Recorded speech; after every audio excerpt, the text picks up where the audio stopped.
It has been a really long time since I last made a video, and there's a good chance that this is going to be my last video just because of the way that YouTube is. So if you want to keep in touch with me, I put a link in the description below called simpledailyworkouts.substack.com. I've started a Substack. You can follow me over there, see what I'm working on now, and we can talk more. Also, this video is going to be a little different than most of the others I've done. This is just going to be you and me talking almost like podcast style. There's not going to be a lot of editing or anything like that done in this video because this is an important topic, and I think it's important to speak candidly about things that are going on that could harm people, harm the public, and are important in the community. And last, if you couldn't tell, my voice is a little messed up. I kind of sound like Alex Jones right now. I'm getting over some sore throat and stuff like that, so apologies for that. But in this video, I wanted to talk about DEI in the fire service. Chief amongst it, this deputy chief in LAFD that said on some video a while ago, and I'll link it in the description below, that when asked if she is capable of pulling someone's husband out of a fire, her response is, well, he got himself into he found himself in the wrong spot to begin with, or something like that. I'm paraphrasing. Again, you can watch the video. It's pretty disgusting and appalling. And right now, because there's a lot going on in LA that's very tragic, and because this video has resurfaced, everybody's shocked about all the DEI in the fire service. And I want to make this video to call out what has been going on in regards to DEI in the fire service for years now. A lot of people are seeing videos like this and hearing about this, and they're shocked to find out that this is what's going on. But it's been going on for years, and it's an ongoing problem. So I have some stuff over here that I'm going to talk about. I have my notes over here of things I want to go over. But it's important to lay the groundwork when talking about this is, what is the job of the fire service? What is the fire department here to do? Now, you'll hear a lot of people in the corporate world talk about the importance of DEI and why we need DEI and how if you're against DEI, that means you're secretly a bigot and all of these types of things. But what's the job of the fire service? The job of the fire service is to do two things and two things only: protect life and property. That's it. Full stop. Now, the fire department does that through a variety of different ways. Obviously, the first and foremost is direct suppression, like what you see going on in LA or in any other house fire or car fire. The fire department shows up and puts water on the fire. That's part of the job. Other parts of the job that are protect life and property is code enforcement and building inspections, making sure everything's up to code so that if a fire does break out, it can be mitigated quickly and people are saved and all of that kind of stuff. Education, that's another part of protecting life and property. Going to public events or going to kids' schools and talking about stop, drop, and roll and the importance of smoke detectors and all those types of things. This is all protecting life and property, and there's a variety of ways that we do this. But that's the job, and that's different from corporate America. Now, if you're a proponent of DEI, you will say that it's necessary. But the problem with DEI is that it prioritizes people for jobs and positions based on things other than merit. That's important because in the fire service, your job could get you seriously injured or, God forbid, killed. I think recently Houston, I think there was 3 or 4 guys that got trapped in a flashover. That's really dangerous. If you're doing data entry at IBM, you're not going to get trapped in a flashover. And if you mess up something on a spreadsheet, nobody's going to die or be permanently disabled because of that. So one of the worst places you can introduce ideas about DEI is the fire service or any sort of job where people's lives and safety are at risk. It lowers the standards in general. There are countless numbers of firefighters out there that have reached out to me that have told me about their specific department lowering standards to get more women or to get people that are minorities. In other words, categorizing people based on whether or not they're men or women or the color of their skin.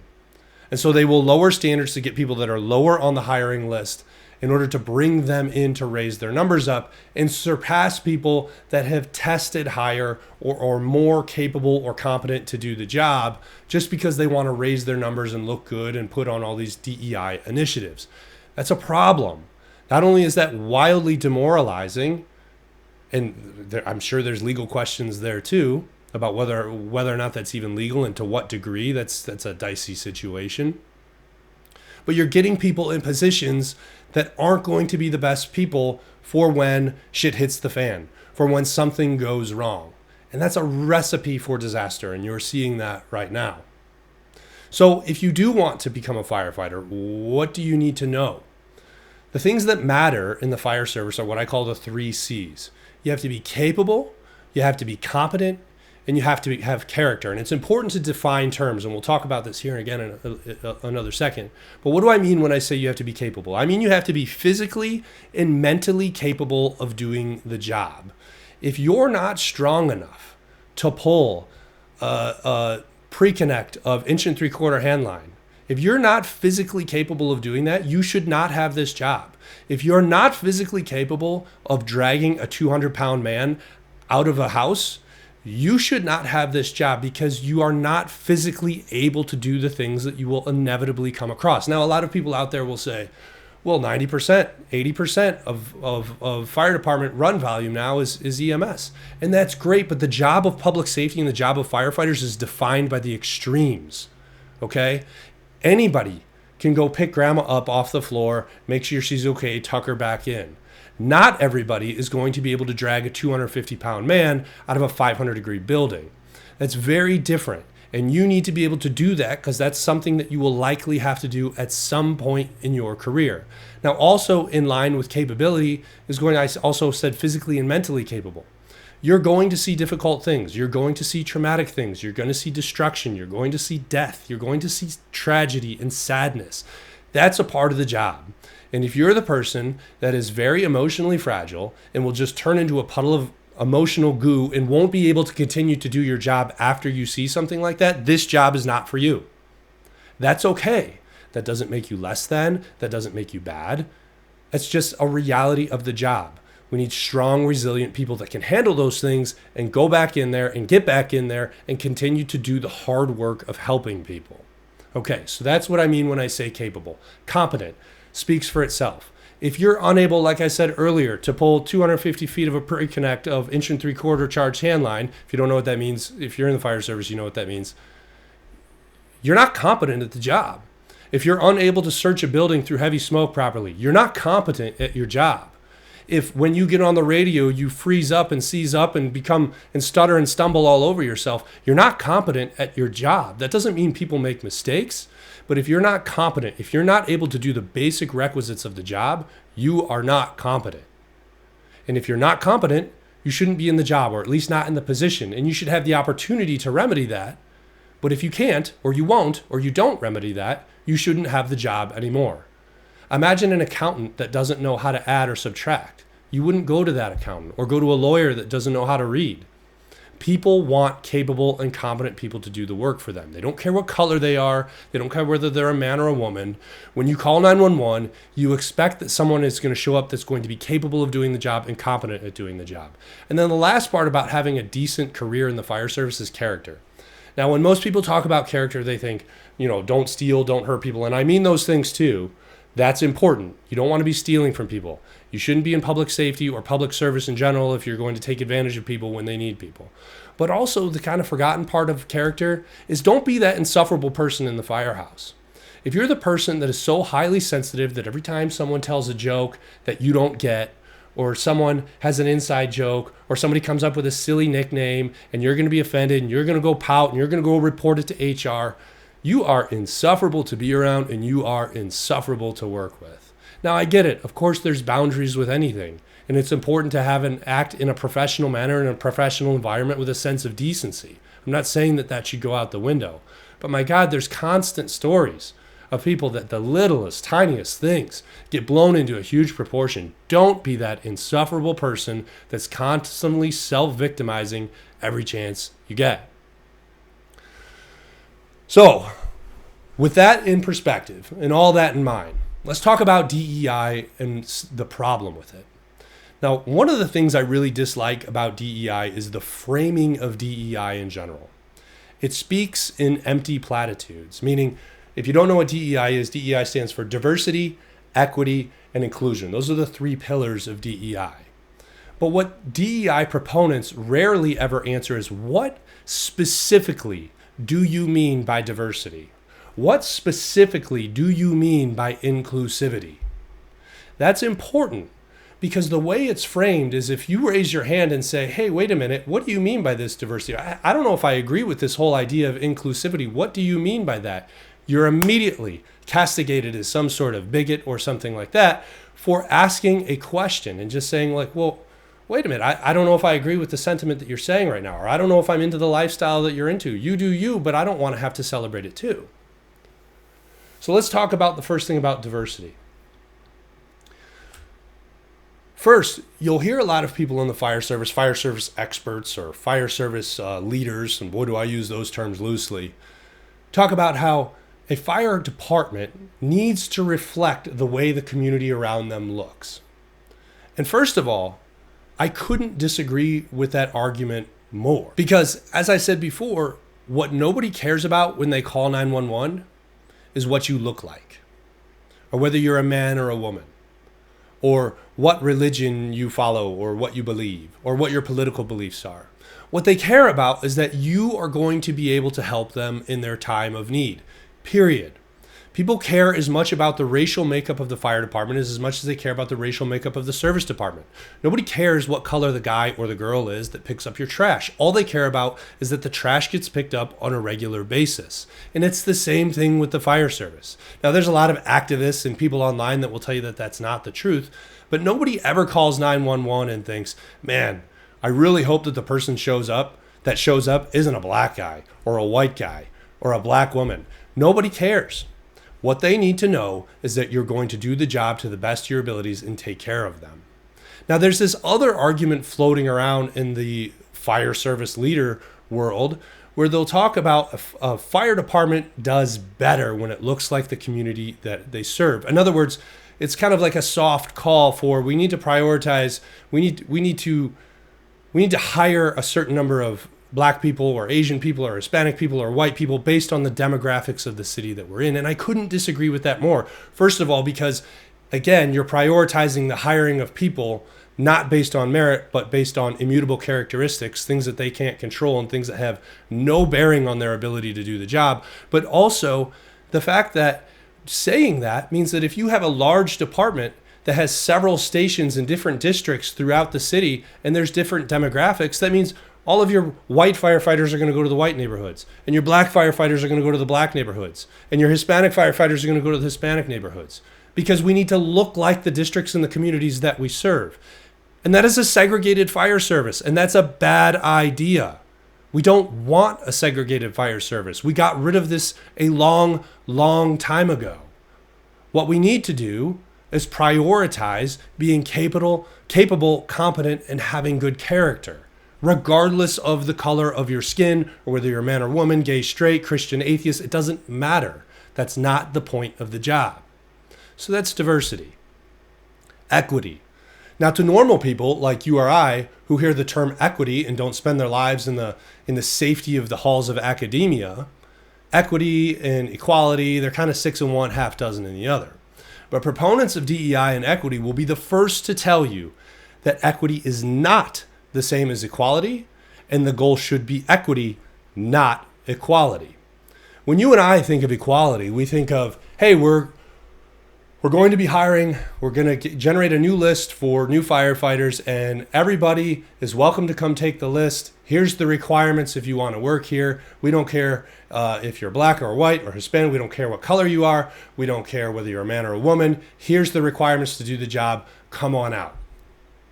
That's equality. Everybody has the opportunity to put their best foot forward and get hired. What equity means is picking and choosing winners based on certain immutable characteristics, chief amongst them, the color of your skin and whether you're a man or a woman.